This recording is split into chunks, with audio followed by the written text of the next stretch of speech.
Exclusive interview with the founder of Kadena. Today, we have Stuart Popejoy, the co-founder of Kadena, who's going to reveal everything to us.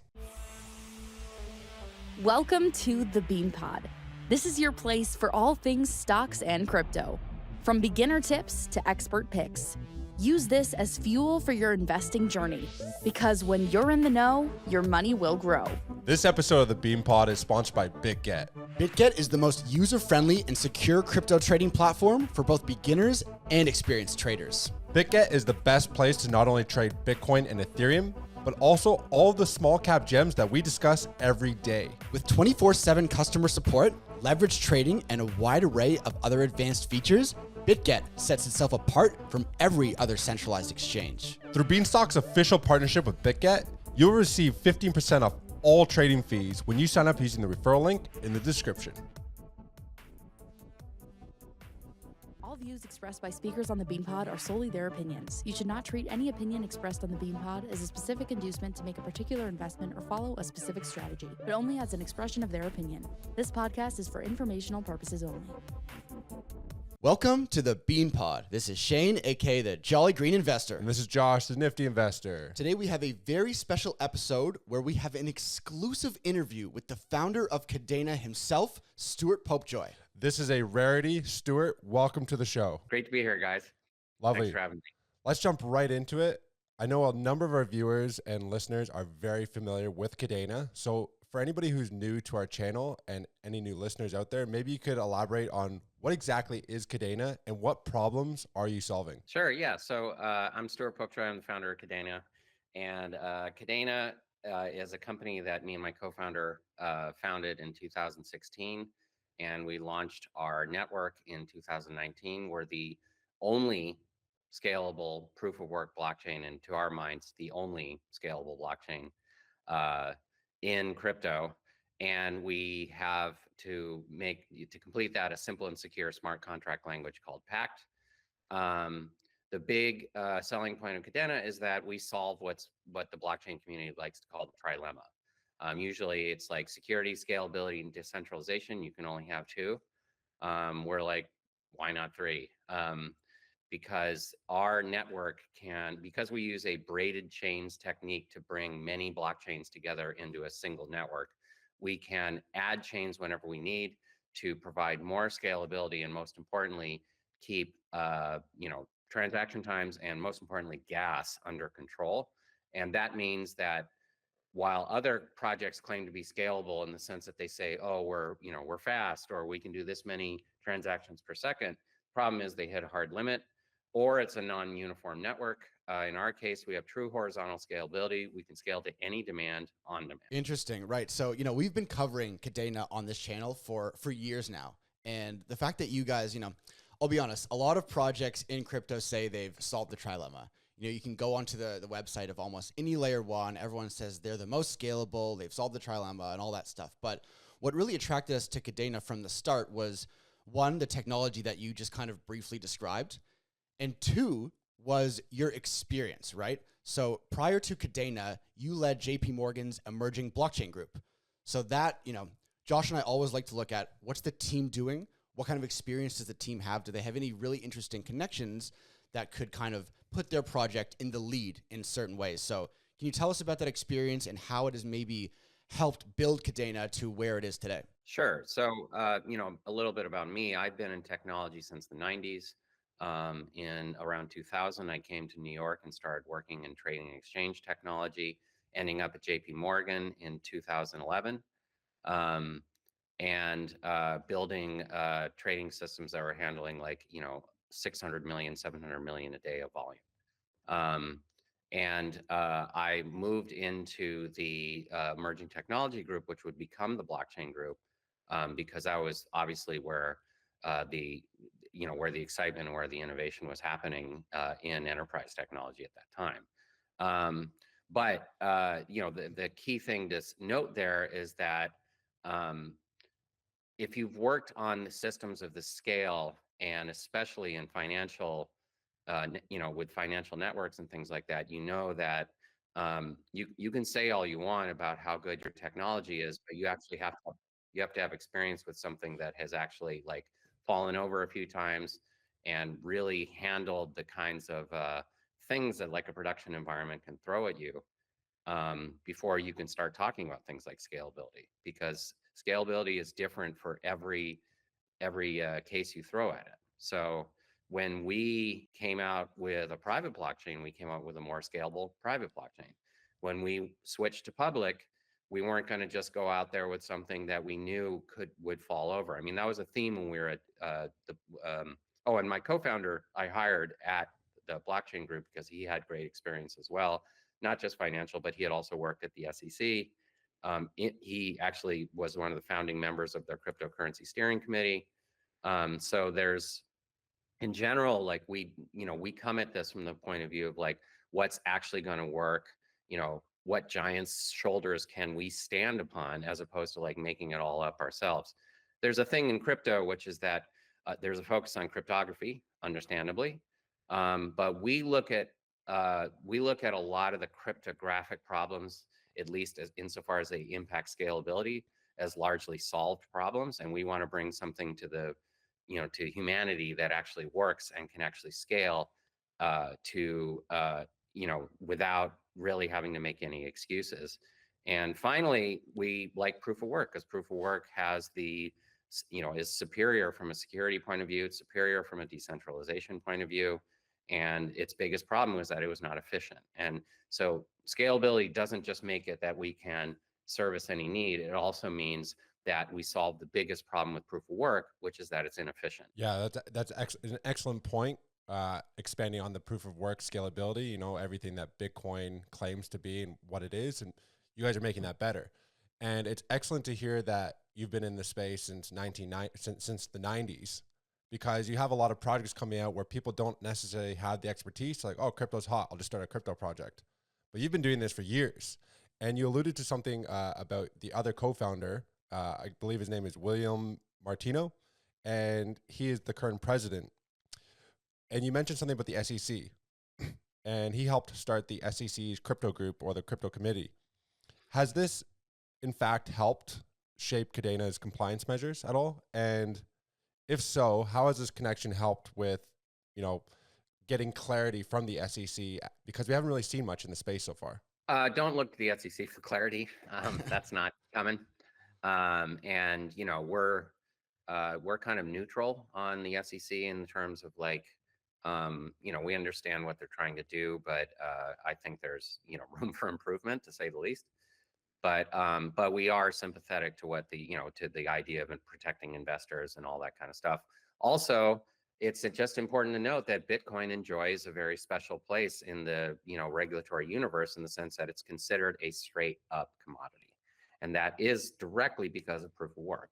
So that definitely informed our choice of using proof of work. Although it's also because there are things about proof of work that make it usable for horizontal scalability, and that's what our original paper, the original Chainweb paper that we presented at the Stanford Science of Blockchain conference in 2018, that is based on that that Gauntlet that we had Tarun of Gauntlet involved with, not to mention Stuart Haber, speaking of people who've been in blockchain since the 90s, our advisor, that where you actually can scale proof of work in a way that you cannot scale proof of stake.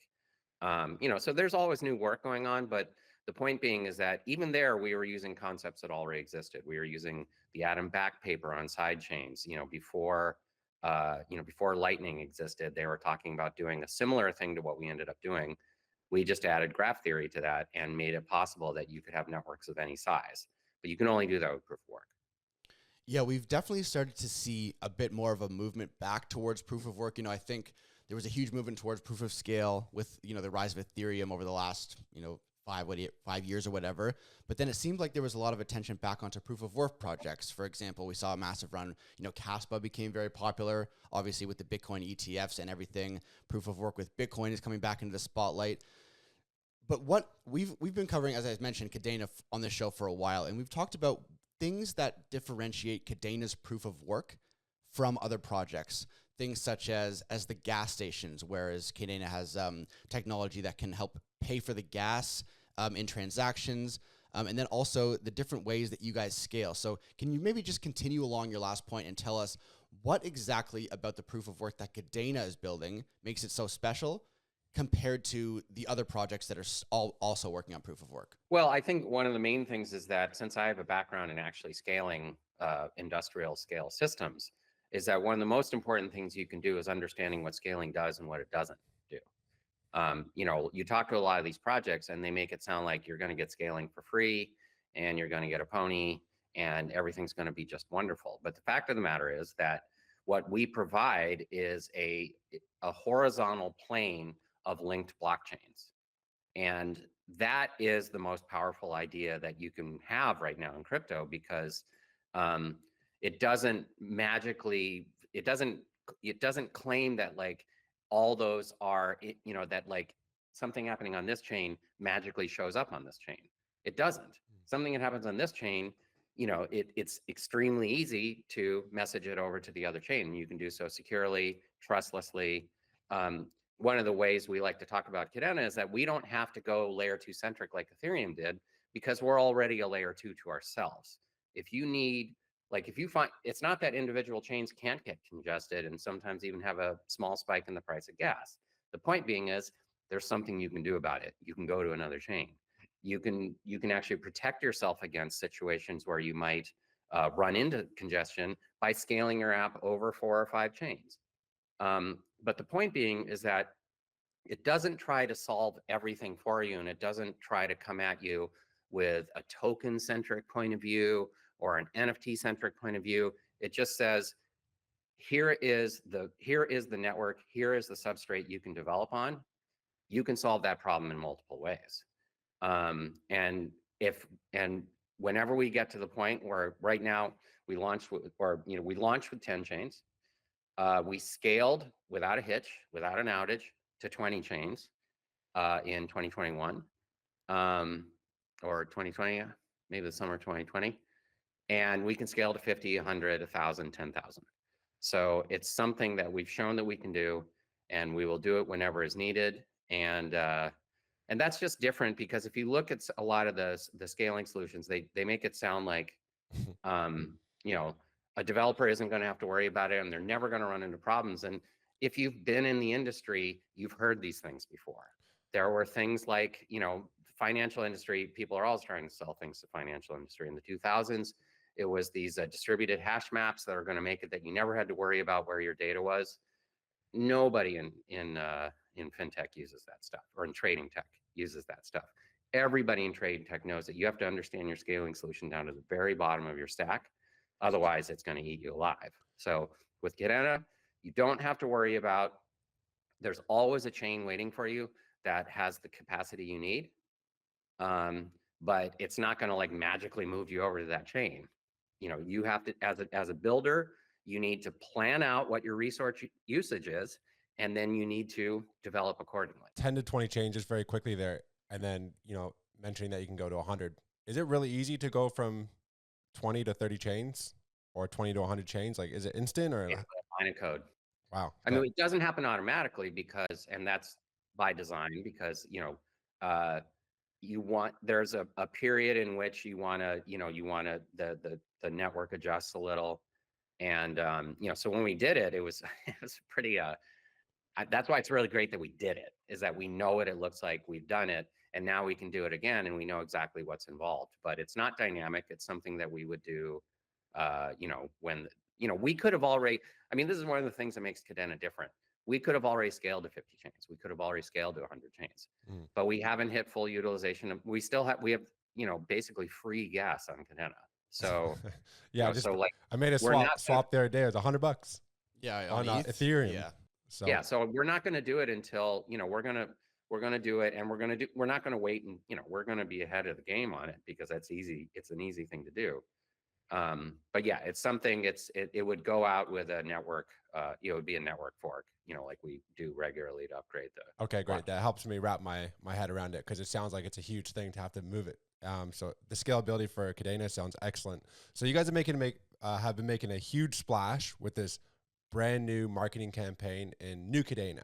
And one of the very first things on your website, your brand new website is Welcome to Layer H.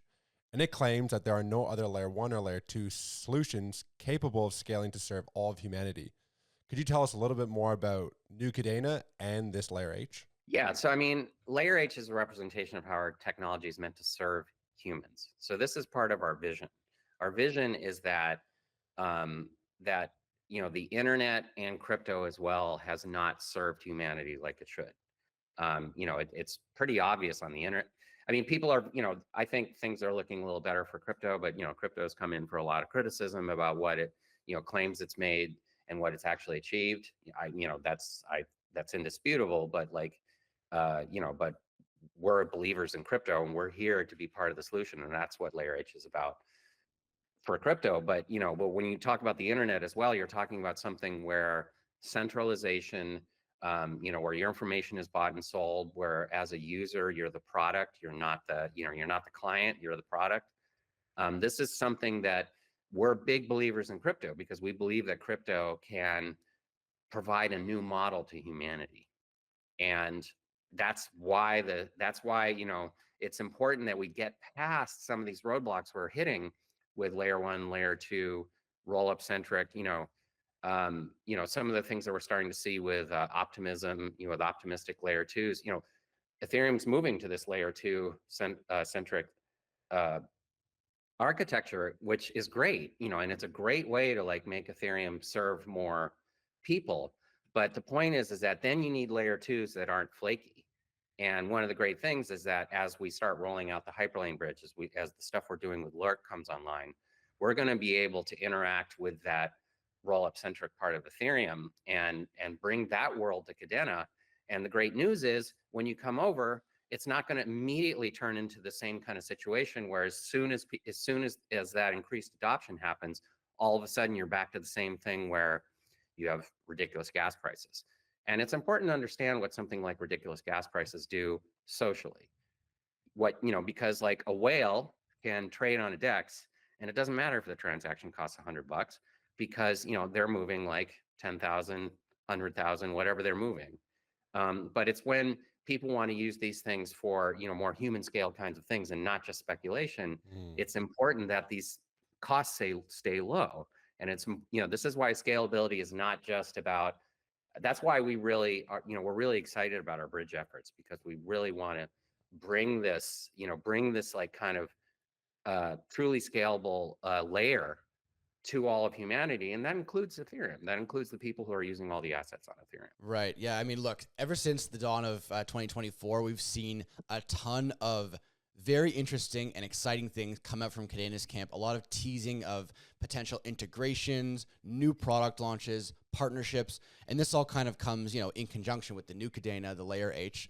So is there anything you can tell us, maybe describe a few of the most important product launches or integrations coming in the near future, for the Kadena community members? Is there anything you can get us hyped up on? Well, I mean, I think, one of the things that I'm a technologist, so I'm pretty interested in the stuff that's going on with WebAuthn, SpireKey, the Kadena SpireKey, because what it really does is it bridges the gap between blockchain technology and the rest of humanity by providing a Web 2 level user experience. Because one of the things we really want to do, and this really gets into more about Pact, is that one of the things that Pact had right from the jump was multi-sig.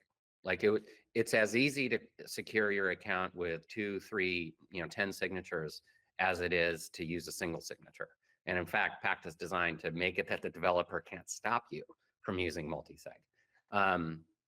But there's a UX problem there, because most blockchains are single signature. That even though they Bitcoin of course supports any number of algorithms, but Ethereum being kind of the main offender here historically, although there's great things like Gnosis. But the point is that you have to be the people who are doing something like multisig are wonky, serious crypto heads who are the kind of people who keep all their funds on their hardware wallet. We all know most of the people in the universe keep their crypto on an exchange. That's fully centralized technology. How do we get away from this?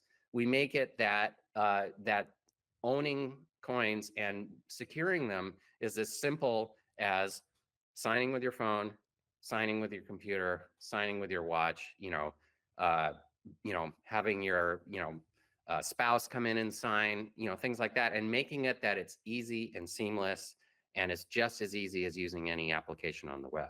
And that's what Kadena Spire Key is all about. Yeah, I think that's what it's all about. You're talking about layer H, the human layer, and that's being able to get these people in who don't have the money for gas, don't understand Web3 technology, and making it seamless for this adoption. I'm curious to know, are you guys, with your background from JP Morgan, are you guys geared more towards institutional adoption or more of the retail consumer side of things? And if so, can you maybe elaborate on some of the partnerships or collaborations or adoption you're currently seeing? Yeah, I think we're still very focused on, I suppose, what we'd call retail, but I think that's one of the things that makes that, I mean, look, I've worked for the biggest exchanges out there, and on the biggest systems out there, and the only people who participate in those systems are, registered participants and things like that. The whole point of crypto is that there's no gatekeepers. That a retail investor can trade alongside the biggest coin holder there is. So, so like some of the things we're doing is we're, bringing more Oracle providers in. We're even doing things like we're going to be launching a bonding operation that is going to power our KIP process and a lot of our community processes. And a lot of what we're trying to do is work with partners to like increase things like TVL, total value lock, things like that. The biggest one is really the Hyperlane. The biggest one that's coming soon is the Hyperlane Bridge integration, because they, connecting to that system opens us up to a much bigger world. So it's one of those kind of fundamental things, and it's the same when Lurk comes online, because Lurk, they just signed an agreement with Wormhole, which is the biggest bridge out there. So, and and day one with Lurk, day one with Hyperlane, day one with Lurk, we're going to be able to interact with Ethereum. We're going to be able to interact with other blockchain systems. So, so a lot of our partnership efforts up until now have been kind of like at this infrastructure layer. So that includes also working with my Ether wallet and Snaps. So you haven't like watched this space, because this is about to explode. I can't really talk about some of the partnerships that are coming just yet, because once we have these core things in place, it allows the kind of floodgates to open. But we need these core these core pieces of infrastructure to get us out to the bigger world. Right. No, that makes sense for sure. And I mean, a lot of what happens in crypto, as you just so eloquently described, happens behind the scenes. And it's a lot about building infrastructure and building bridges, and so everything can connect. But at the end of the day, one of the things that Josh and I talk about a lot on the show is crypto narratives, right? And I think narratives and things that consumers and, quote unquote retail can understand a lot easier does a great job of onboarding, millions, hundreds of millions of people into crypto and billions of dollars into crypto. For example, the AI narrative lately has brought a lot of people into Web3. We saw crypto gaming, we saw metaverse, and, the tokenization of real world assets narrative. All these things are just a bit easier for, non-technical background people to understand where blockchain and crypto technology can come in. For example, with gaming, people can understand, okay, we own our in-game assets. Or with AI being decentralized, they can compare it to Bitcoin, whereas, Bitcoin was the decentralized solution to finance, whereas decentralized AI can bring the power back to the people. So my question would be, what is your opinion on the role of narratives in crypto? And are there a few different narratives that you see Kadena becoming a big player in? Are there things that you're focused on? Or is it just kind of when the narratives come to you, you build? How does that kind of work? I mean, it's a little of both, because I think, being 100% honest, Kadena, it has always been in kind of a funny situation from a business and adoption point of view, because we kind of solved everything up front, but it meant we were doing everything very differently. If you look at the vast majority of projects, they've all turned into Solidity clones at some point, with very few exceptions, like Solana, being the big one. And I think Solana is a good example of something that had a narrative, and their narrative was really around Serum and trading technology and stuff like that. You know, one of the things, for instance, we're working with the Hackachain. They're launching the ZK privacy wallet on Kadena called OPACT wallet. But the benefit here is that addresses and transactions can be kept anonymous while still being AML compliant. So a lot of what I think where Kadena fits in is it's kind of like we're doing enabling technology to make new possibilities for these use cases. So I'm really excited about these initial projects because they will open up, like, I mean, the lurk thing in a way can't be overstated, because right now ZK technology is the only way to do an actual trustless bridge. You know, trustless bridges, decentralized bridges are a unicorn that nobody's ever seen. All bridges eventually come down to some kind of multi-sig. There's all sorts of risks involved. And when we launched with ZK, for the first time maybe in the history of crypto, you don't, it kind of can't be overstated what happens when you take the middleman out of a bridge. Because that means that, like, you know, the average retail investor or anybody can directly mint like a wrapped token themselves. And there's no risk. Like, there's no, like, right now there's tremendous kind of regulatory, economic, there's so much risk tied up in chains. And it's going to be one of these things that eventually we're going to be like, wow, we're going to look back and be like, wow, that was really strange. Like, how did that, how did you have, like, you know, billions of dollars going over these bridges that were like so shaky and so insecure? So, Crazy. you know, so like, I mean, but, you know, but it does make things a little bit tricky for Kadena sometimes, because we're trying to solve the fundamental problems, and it takes a long time to solve these problems. You know, it's taken us a while to figure out where we fit into the roll-up centric universe. It's, you know, it's like, you know, crypto keeps changing, and you know, and we're kind of doing things our own way, and, you know, and bringing these solutions that don't really exist today. So it brings challenges with it, but, like, I'm so happy to be working with the caliber of the partners that we're working with right now, because they share our vision and they want to make the same things happen alongside of us. So, you know, it's one of these things. 2024 is a huge year for Kadena, because, you know, we've got some really exciting stuff more on the brand front. You know, we've got stuff with, you know, we're wanting to launch stuff with gaming and sports, and, you know, many different, you know, stuff that's going to, like, you know, to the, you know, like you're saying, like the narrative.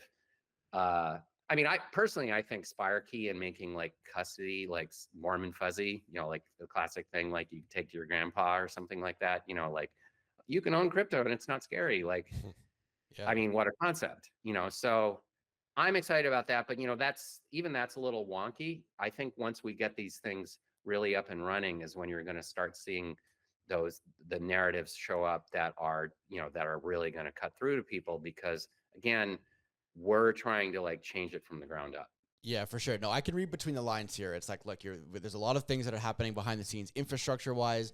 The narratives will come. A lot of things are going to blossom once you guys have all those pieces in play. Now, when you talked about, you know, your experience and the people you work with, I just wanted to circle back to something you said earlier in the episode about Dr. Stuart Haber. He's cited as the co-inventor of blockchain and the most cited author in Satoshi Nakamoto 2008 Bitcoin white paper, and he is on the Kadena advisory team. So I just wanted to ask a little bit more about him. You know, how did he come into the fold? What kind of contributions is he making to the project? And yeah, just interested to learn about that person. Oh yeah, no, I mean, Stuart Haber is a giant. And he got involved with the Kadena story very early, like before launch. And he's one of the authors of the Chainweb security paper. So he's not just an advisor, he's somebody who really was part of what made Chainweb go and allowed us to launch Kadena. So, and he's a huge proponent of Pact. That's why they launched an NFT collection with a very innovative economic model on Marmalade. You know, Marmalade being, you know, I could talk forever about Marmalade in terms of, you know, like the kinds of things that we brought to NFT, in terms of being able to innovate, you know, different kinds of models and not just do the same kind of, like, you know, hype up a collection and mint it anonymously. You know, you can do a bunch of different things with Marmalade. And so they are able to launch a very innovative NFT collection on Marmalade last fall. And, you know, and the sale went pretty well. Which not a great time for NFTs last fall. True. And it's because he's a huge believer in Pact too. No, Stuart Haber. I mean, it can't be overstated what he and Scott Scornetta contributed when they launched. They basically did a New York Times classified powered blockchain starting in 1996 that's still running. Wow. For basically timestamping documents. By the way, a use case that like people talk about all the time in crypto, they've been doing it since the 90s. So it's something where, again, I mean, I actually think that when, talking about the Satoshi white paper, again, you can see a similar thing. He didn't invent. It's funny because he actually doesn't talk up one of the things he did invent, which is kind of the Bitcoin script and some of the ways that like Bitcoin actually put some of these ideas in action. But the kind of enabling technologies all existed. Like it was purposing stuff that was out there to make something radically new happen. And that spiritually is where Kadena is coming from. And that's why, like we're very grateful to Ethereum, for making smart contracts a reality, and making DeFi a reality, and just really like showing people that you can do Bitcoin, kind of, now there's more interesting things going on with Bitcoin, of course, but of course scalability is going to be is a huge problem there. Mm-hmm. And it's kind of crazy that Ethereum didn't like really take scaling more seriously as well. But let's focus on what they did that's positive.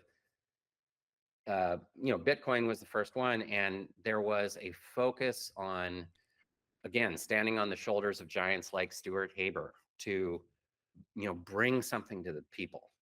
And that's something we really spiritually connect with. And that's what our vision is too, is to take the next step.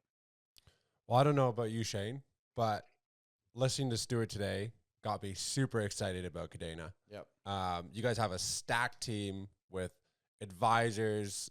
You have been building something from the core, from the ground up for years now. So I'm really excited for what Kadena is going to be bringing out in the future. So before we leave, maybe you could give us one thing that you're looking forward to from Kadena this year, the next big thing. I mean, I don't want to tease too hard, but we really are like, we've been chasing up a number of really interesting sports things, because I think sports has some really nice ways. It's fan experience stuff, so it's not speculation. It's really using, and it's not ticketing. It's something where you're actually bringing like an experience to fans. I'm personally not a huge sports person as much as I'm a huge music person. So, but that makes me connect with the fan experience and things like that. So, personally, that's something. And then, of course, from a brand extension, that's going to be super exciting. But I wish I could say more. But. Yeah, that's okay. Me too. Josh and I are huge sports guys. We play sports, we follow sports, we talk about sports all the time. So that is very much music to our ears. Yeah, for sure. Hey, look, Stuart, thanks a lot for coming on today. That was really informative. I'm pretty excited about the future of Kadena. Fantastic. It's great talking to you guys, and thanks for the great questions. Hey, lovely. Hey, all you listeners out there, make sure you guys tune into the next episode. That one is going to be a banger.